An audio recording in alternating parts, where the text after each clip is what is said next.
Descending deeper into the building, Stanley realized he felt a bit peculiar. It was a stirring of emotion in his chest, as though he felt more free to think for himself, to question the nature of his job. Why did he feel this now, when for years it had never occurred to him?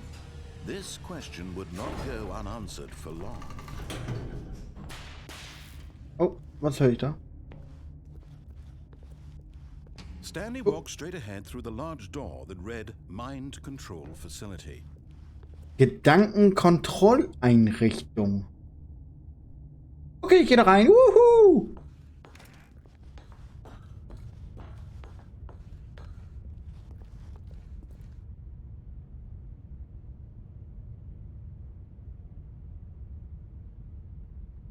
Soll ich auf den Knopf drücken? The lights rose on an enormous room packed with television screens. What horrible secret did this place hold? Stanley thought to himself. Did he have the strength to find out?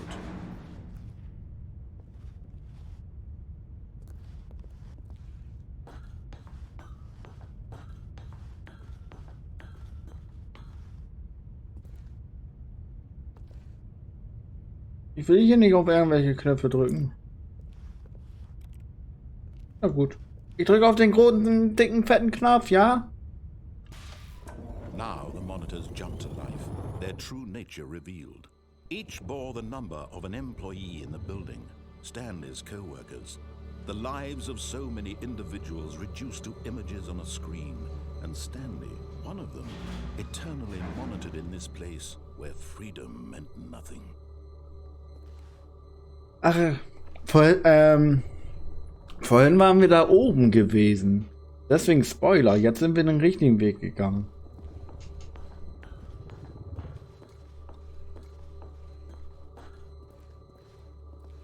Soll ich wieder den fetten Knopf drücken? Oh. Mhm.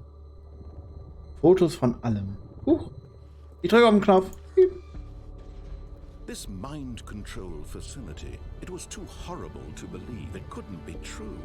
Had Stanley really been under someone's control all this time?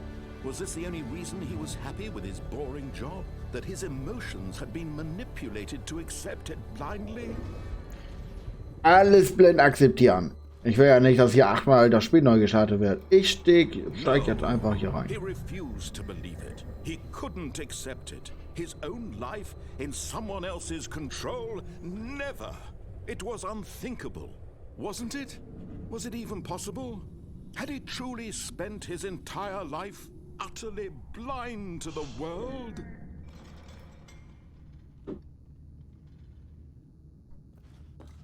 But here was the proof. The heart of the operation.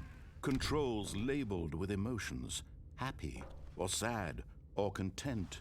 Walking, eating, working, all of it monitored and commanded from this very place. And as the cold reality of his past began to sink in, Stanley decided that this machinery would never again exert its terrible power over another human life. For he would dismantle the controls once and for all. Okay, wir haben hier 5 Knöpfe drauf. Ich habe jetzt noch nichts gedrückt. Hier sind auch noch Knöpfe. Und ein dicker, fetter, roter Knopf.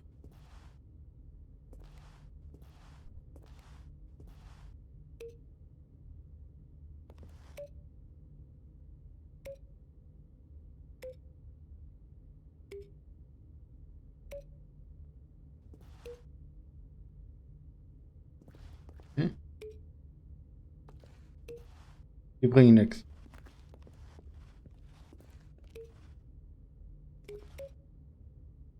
Die bringen alle nichts. Wir könnten jetzt den dicken, fetten, roten Knopf drücken. Ich drücke ihn einfach. Hey. Ich drück nicht den dicken, großen, fetten Knopf. Ich drücke den weißen Knopf da oben. Ich drücke den dicken, fetten, weißen Knopf. Den werde ich drücken. Den weißen. Ich drücke ihn so richtig hart. Die 4. Lass mich raten, ich brauche erstmal eine 1. Na gut. Ich drücke keinen dicken, fetten, weißen Knopf mit einer 4 drauf. Wir suchen jetzt einen dicken, fetten Knopf, der weiß ist und eine 1 drauf hat. Wie der da vorne zum Beispiel. Ah, dicke, fette Knöpfe.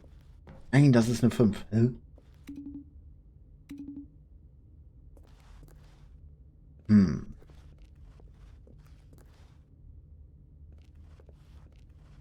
Eins, 2 und 3 fehlt. Da hinten sind dicke, fette Knöpfe. Ja. 1. 2.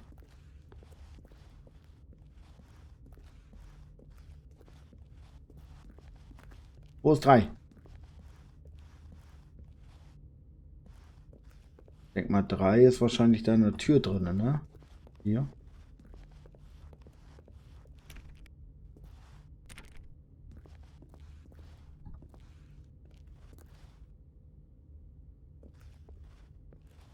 Hm. Gehen wir erstmal weiter in den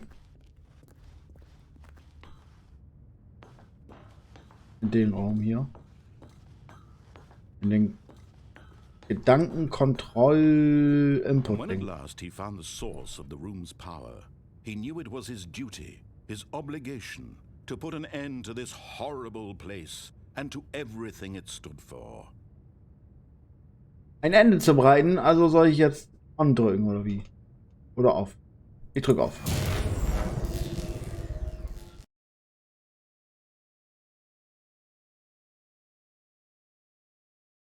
Hab ich mich jetzt richtig entschieden?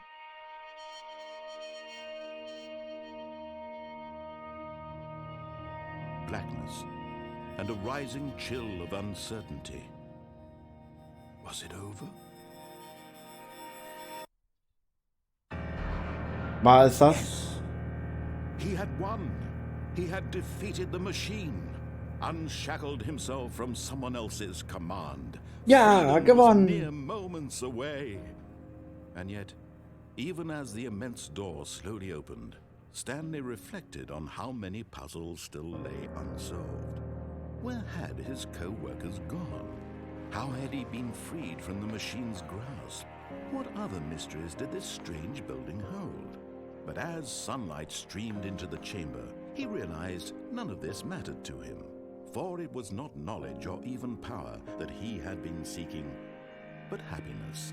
Perhaps his goal had not been to understand, but to let go. No longer would anyone tell him where to go, what to do, or how to feel. Whatever life he lives, it will be his. And that was all he needed to know. It was perhaps the only thing worth knowing. Stanley stepped through the open door.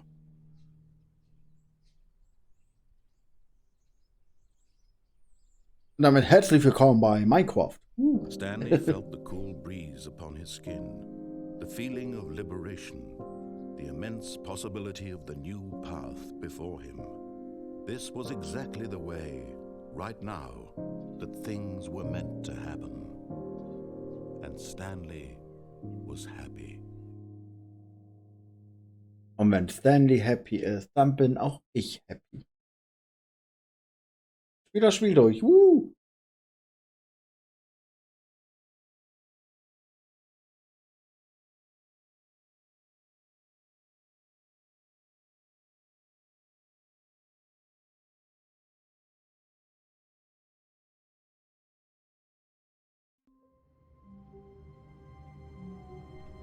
Hey, ich habe das Spiel durchgespielt. Was mache ich denn hier schon wieder?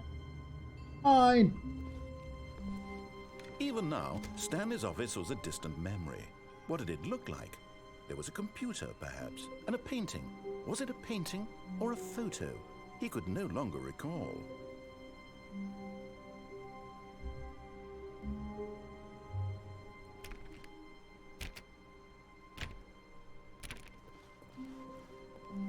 Jeder Computer. How hard Stanley looked, he couldn't find a trace of his co-workers. Und wieder sind die Kollegen weg. Oder immer noch. Hm. Ich dachte, ich habe das Spiel durch.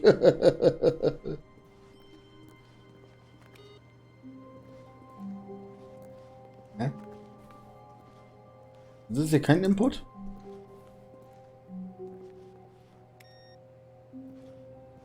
Kein Input.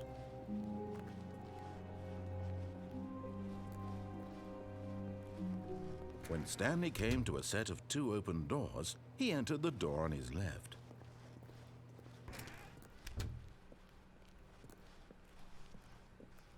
Wir gehen mal wieder durch die linke Tür. Yet there was not a single person here either. Feeling a wave of disbelief, Stanley decided to go up to his boss's office. Aber jetzt gehen wir mal die Treppe runter. Stanley walked upstairs to his boss's office. But Stanley just couldn't do it. He considered the possibility of facing his boss. Admitting he had left his post during work hours, he might be fired for that. And in such a competitive economy, why had he taken that risk? All because he believed everyone had vanished. His boss would think he was crazy. And then something occurred to Stanley. Maybe, he thought to himself, maybe I am crazy. All of my co-workers blinking mysteriously out of existence in a single moment for no reason at all? None of it made any logical sense. And as Stanley pondered this, he began to make other strange observations. For example, why couldn't he see his feet when he looked down? Why did doors close Ich hab keine Füße, ich hab keine Füße! wherever he went? And for that matter, these rooms were starting to look pretty familiar. Were they simply repeating? No, Stanley said to himself, this is all too strange. This can't be real.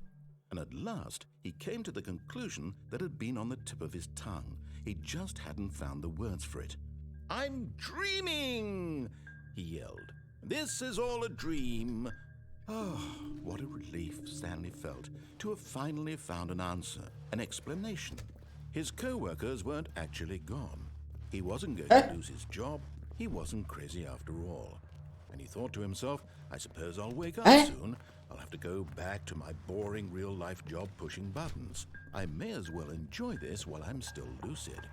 So, he imagined himself flying and began to gently float above the ground. Then he imagined himself soaring through space on a magical starfield, and it too appeared. What? It was so much fun, and Stanley marveled that he had still not woken up. How was he remaining so lucid? And then perhaps the strangest question of them all entered Stanley's head. One he was amazed he hadn't asked himself sooner. Why is there a voice in my head dictating everything that I'm doing and thinking? Ja, habe ich mich ja schon vor ein paar Folgen gefragt. Itself being considered by Stanley, who found it particularly strange. I'm dreaming about a voice describing me, thinking about how it's describing my thoughts, he thought.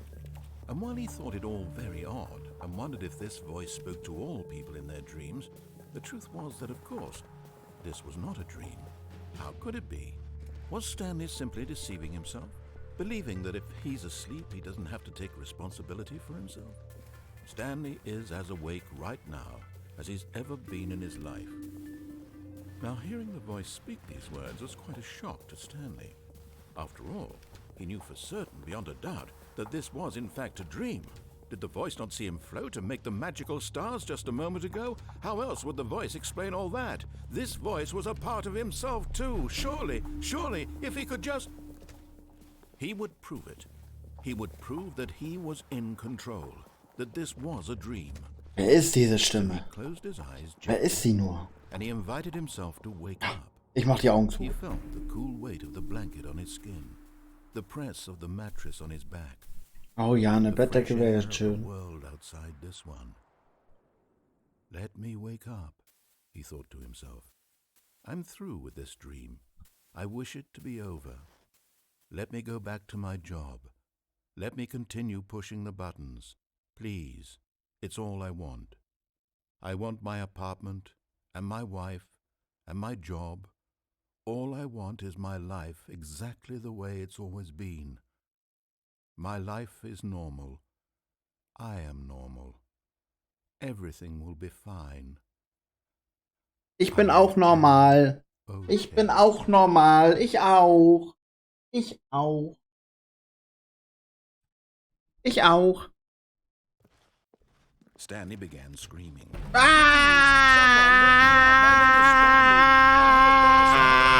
I am real. Please, just someone tell me I am real. I must be real. I must be. Can anyone hear my voice? Who am I? Who am I?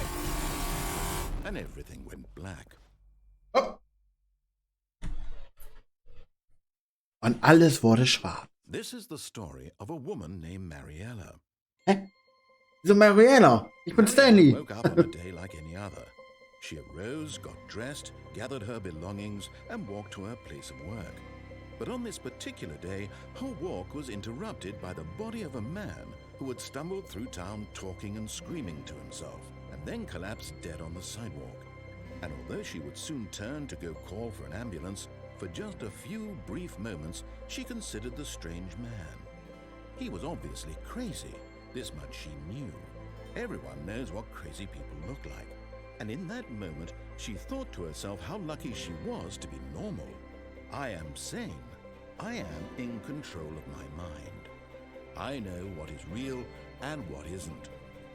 It was comforting to think this, and in a certain way, seeing this man made her feel better. But then she remembered the meeting she had scheduled for that day.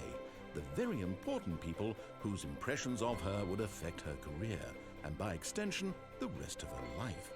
She had no time for this, so it was only a moment that she stood there, staring down at the body. And then she turned and ran. Und ran davon. Und was mit meinem Krankenwagen? Doofe Kuh. Was ist mein Krankenwagen? Und warum bin ich jetzt einfach tot gegangen, nur weil ich die Treppen runtergegangen bin?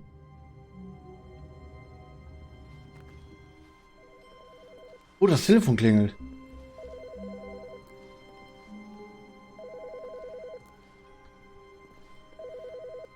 Hallo? Hi, Stanley. Just wanted to leave you a message to let you know there's a few things I need you to pick up on your way home from work today. We need milk, cereal, dish soap, spaghetti, get a thing of sugar, some bread, and coffee beans, whichever ones you like. I'll give you a call if there's anything I forgot. Thanks, sweetie. See you tonight. Das Telefon hat geklingelt. Ich habe kein Wort verstanden. Mach den scheiß Computer aus. Ey, Stimme! Wo ist meine Stimme? Stimme sagt normalerweise, wo sind die Mitarbeiter? Aus. Aus.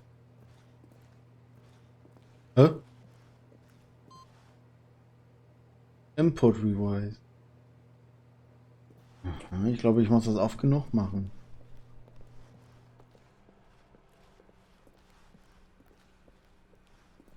When Stanley came to a set of 2 open doors, he entered the door on his left. Wir gehen jetzt durch die linke Tür. Und dann drücken wir mal den Knopf auf On. Drücken ihn jetzt auf On. Yet there was not Ja, a sabbel single mich nicht person voll. here either. Sabbel Feeling mich away nicht in voll. disbelief, Stanley decided to go up to his boss's office. Coming to a staircase, Stanley walked upstairs to his boss's office. Mir bleibt ja keine andere Wahl. Computer stecken? Okay.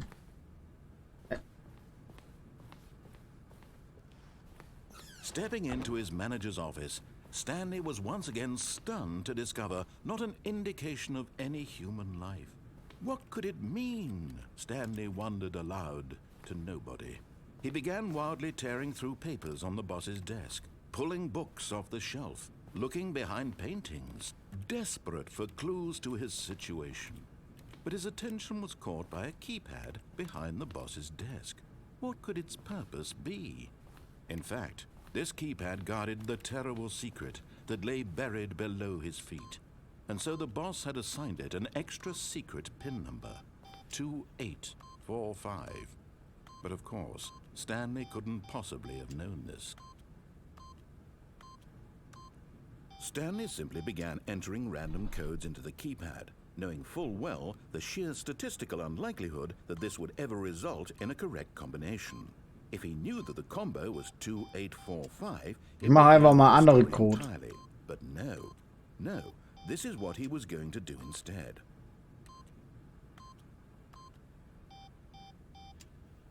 Ich bin dumm, ich weiß nicht, was ich machen muss. Stanley just sat around twiddling his thumbs. Trying to input anything on the device was useless, since he could never possibly know that the combination was 2845. Nein, es ist 1, 2, 1, 2. Das weiß doch jedes Kind. 2845. Achso, Entschuldigung. 2, 8, 4, 4. Entschuldigung. 2, 8, 4, 4. Forgot, but it turns out that the panel's emergency override kicked in, and the door just opened all by itself, and Stanley got the hell along with the story. Well, whoop-de-doo. Jetzt ist die Tür einfach aufgegangen. 2, 2, 2. 1990. 1988. 2020. 3, 2. Okay, anscheinend müssen wir weitergehen. Die Notfalltür.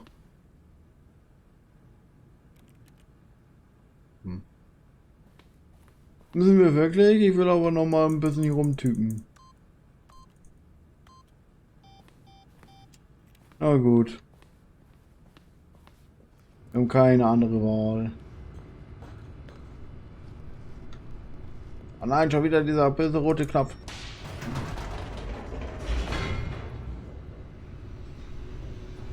Ja, ja, ja, ja.